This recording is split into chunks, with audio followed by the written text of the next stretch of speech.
Happy independence day to all. और आज हमारे बिल्डिंग में बहुत ही अच्छा शानदार जवाहरलाल नेहरू, सरदार वल्लभभाई पटेल, लाला लजपत राय, बिपिनचंद्र पाल, गोपाळ गणेश आगरकर, भगतसिंग, चापेकर बंधू, विनायक दामोदर सावरकर यांचा उल्लेख करावा लागेल। यातील सगळा नाही, कारण अनेक वीरपुरुषांचे बलिदान, सत्याग्रह, क्रांतिकारी आंदोलने या प्रयत्नांना यश आले। अखेर इंग्रजांच्या गुलामगिरीतून भारत मुक्त होऊन आपण स्वतंत्र भारताचे नागरिक झालो। तो दिवस म्हणजे 15 ऑगस्ट 1947 होय। हा दिवस भारताच्या इतिहासात सुवर्ण अक्षराने कोरला गेला आहे। स्वातंत्र्य प्राप्तीनंतर भारत देशाने अनेक क्षेत्रात प्रगती केली आहे। विज्ञान व तंत्रज्ञान, कृषी, आरोग्य, शिक्षण, वाहतूक अशा अनेक क्षेत्रात नेत्रदीपक प्रगती केली आहे। त्यामुळे आपल्या भारत देशाच्या प्रगतीला नवी दिशा, नवे क्षितिज गवसले। त्यानंतर भारत देश जगात उत्तरोत्तर प्रगती करत आहे। आज पंतप्रधान श्री नरेंद्र मोदी यांच्या कुशल नेतृत्वामुळे भारत देश महासत्ता म्हणून उदयाला येत आहे। येथे बसलेल्या भगिनींना, मातांना मला एक सांगू इच्छिते की तुम्ही तुमच्या लहान मुलांना आतापासूनच मोठ्यांसाठी आदर आणि लहानांना प्रेम आणि स्त्री पुरुष समानता याची वागणूक आतापासूनच द्या, जे आणि त्यांना मैदानी खेळामध्ये पारंगत करा, जेणेकरून ते आपले पुढील भारताचे सुजाण नागरिक बनतील। मला एक तुम्हाला कविता करावीशी वाटते। आपल्याला रंग बलिदानाचा त्या तिरंगात पहावा, उत्साह देशप्रेमाचा अंगी संचारावा, जयघोष भारताचा आसमंती गुंजावा, सण हा स्वातंत्र्याचा सदैव चिरायू व्हावा। एवढं बोलून मी माझे विचार येथे संपवते। जय हिंद, जय महाराष्ट्र, जय भारत, भारत माता की जय।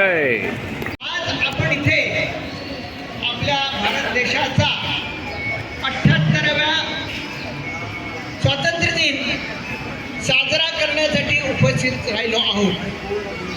आपल्या देशाला 15 ऑगस्ट 1947 साली स्वातंत्र्य मिळालं। त्या अगोदर 150 वर्षापेक्षा अधिक काळ ब्रिटिशांचं आपल्या देशावर राज्य होतं। ब्रिटिशांनी आपल्याला खूप लुटलं, खूपच आपल्या लोकांचा छळ केला, महिलांवर अत्याचार केले आणि या सगळ्यांना कंटाळून हे एकदा कधी बाहेर पडतील ह्याची आपण वाट पाहत होतो। त्यावेळी आपल्या देशातील पुढारी लोकमान्य बाळ गंगाधर टिळक, विनायक दामोदर सावरकर, महात्मा गांधी, पंडित जवाहरलाल नेहरू आणि इतर मोठ्या व्यक्तींनी, मोठ्या देशभक्तांनी रान उठवलं, वर्तमानपत्रातून आणि भाषण देऊन लोकांना जागृत केला की बाबा हा देश आपला खूप लुटला जात आहे, तर यांच्या विरुद्ध आपण चळवळ सुरू करायला पाहिजे। त्याप्रमाणे संबंध देशामध्ये ब्रिटिशांच्या विरुद्ध चळवळ सुरू झाली। तरुण पिढी एवढी व्यक्ती की त्याने कितीतरी ब्रिटिश अधिकाऱ्यांच्या गोळ्या काढून खून केले। त्यासाठी त्यांना देहदंड झाला, फाशी देण्यात आली। पण शेवटी ब्रिटिशांना कळून चुकलं की या देशात आता ह्याच्या पुढे राज्य करणं शक्य नाही, म्हणून त्यांनी 15 ऑगस्ट 1947 रोजी आपला देश स्वतंत्र केला। आपला देश स्वतंत्र झाला त्याला आता 77 वर्ष झाली आहेत। हा खरं म्हणजे आपला राष्ट्रीय सण आहे। आपण दिवाळी म्हणा, दसरा म्हणा, गणपती म्हणा, आपापल्या धर्माप्रमाणे आपण इतर सण साजरे करतो, परंतु 15 ऑगस्ट हा एक राष्ट्रीय सण आहे। 15 ऑगस्ट आणि 26 जानेवारी त्या दिवशी प्रत्येक भारतीयाने झेंडावंदनच्या ठिकाणी उपस्थित राहून झेंडावंदन करणं अपेक्षित आहे। आज बघा आपल्याकडे पाटील साहेब आहेत, पांढरी शुभ्र टोपी घालून आलेले आहेत।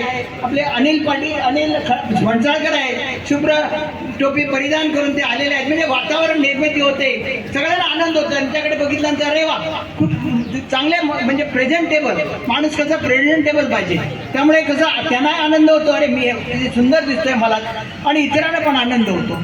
तर अशा प्रकारे एक निराळ्या प्रकारचं वातावरण, आनंदी वातावरण, प्रफुल्लित वातावरण 15 ऑगस्टच्या दिवशी असतं. तर मला सांगायचं असं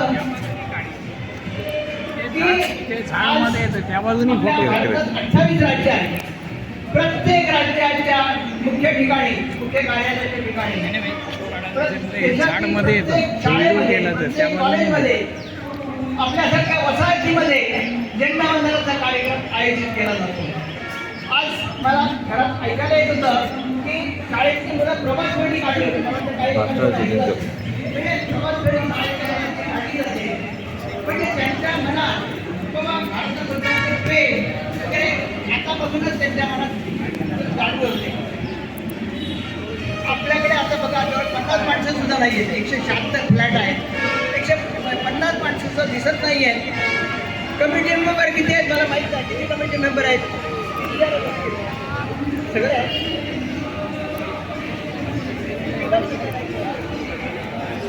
नाही आहेत. म्हणजे मला काय कमिटी मेंबर पण नाही. तर इतर लोक म्हणणार कमिटी मेंबर मी कशाला जाऊ. या कार्यक्रमाला सभासद नाही तर जे इथे भाड्याने राहतात त्यांनी सुद्धा इथे उपस्थित राहणं अपेक्षित आहे. कारण हा आपल्या देशाचा आनंदाचा दिवस आहे आणि राष्ट्र सण आहे. त्यामुळे भाड्यावर राहणारे लोक म्हणतील की मला काय करायचं आहे, मी आपल्या टीव्ही लावत बसणार. तर तसं नाही आहे. प्रत्येक भारतीयाने कुठे जिथे कुठे असेल झेंडावंदनाचा कार्यक्रम तिथे आपण हजेरी लावणं आणि झेंड्याला वंदन करणं अपेक्षित आहे. मी जास्त वेळ घेत नाही. मला एक सूचना करायची वाटते. आपल्या वसाहतीमध्ये बरेच मुलं आहेत, मुली आहेत, शाळेत जाणारे आहेत, कॉलेजमध्ये जाणारे आहेत. तर मला सांगायचं आहे पर्टिक्युलरली विशेषतः महिला वर्गाला की आपल्या मुलांना उद्युक्त करा, प्रोत्साहन द्या की अशा 15 ऑगस्ट म्हणा, 26 जानेवारी म्हणा या कार्यक्रमाच्या वेळी त्यांनी भाषण करायला पाहिजे. त्यांना त्या उद्युक्त केल्यानंतर आतापासून त्यांच्या मेंदूमध्ये चालना मिळते. ते वाचन करतील. आता लायब्ररीत जायची जरूर नाही, सर्व काही गुगलमध्ये उपलब्ध आहे. त्यामुळे अशा माझी अशी सूचना आहे की 15 ऑगस्ट म्हणा, 26 जानेवारी म्हणा किंवा आपला गणपती जो उत्सव होतो त्यावेळी इतर कार्यक्रम, सांस्कृतिक कार्यक्रम होता. पण अशा प्रकारचं एखाद्याने प्रबोधन केलं, संबोधित केलं सगळ्या लोकांना ते चांगलं होईल. आता नवीन AI आलं, आर्टिफिशियल इंटेलिजन्स. आम्हाला काय माहीत नाही त्याच्याबद्दल, पण त्याची उपयुक्त काय, त्याचे फायदे काय, तोटे काय, असा कुठलाही विषय असेल त्याबद्दल त्यांनी जर एक 10 मिनटं 5 मिनटं भाषण करून आम्हाला सांगितलं, त्याही मुलाला जरा कॉन्फिडन्स येतो. मला म्हणजे लहानपणापासून त्याच्यामध्ये हरिष्ट येतं. तर हे माझी सूचना पटली तर घ्या बघा. आणि मला वाटतं पुढच्या 26 जानेवारीपर्यंत 1-2 मुलं जर आली इथे तर खूप चांगलं होईल असं मला वाटतं. मी जास्त वेळ घेत नाही. तुमचा खूप तुम्हाला सगळ्यांना शुभेच्छा या दिवशी आणि नमस्कार. जय हिंद, जय महाराष्ट्र. ये हमारे बिल्डिंग वालों ने काफ़ी मेहनत करके और प्रोग्राम को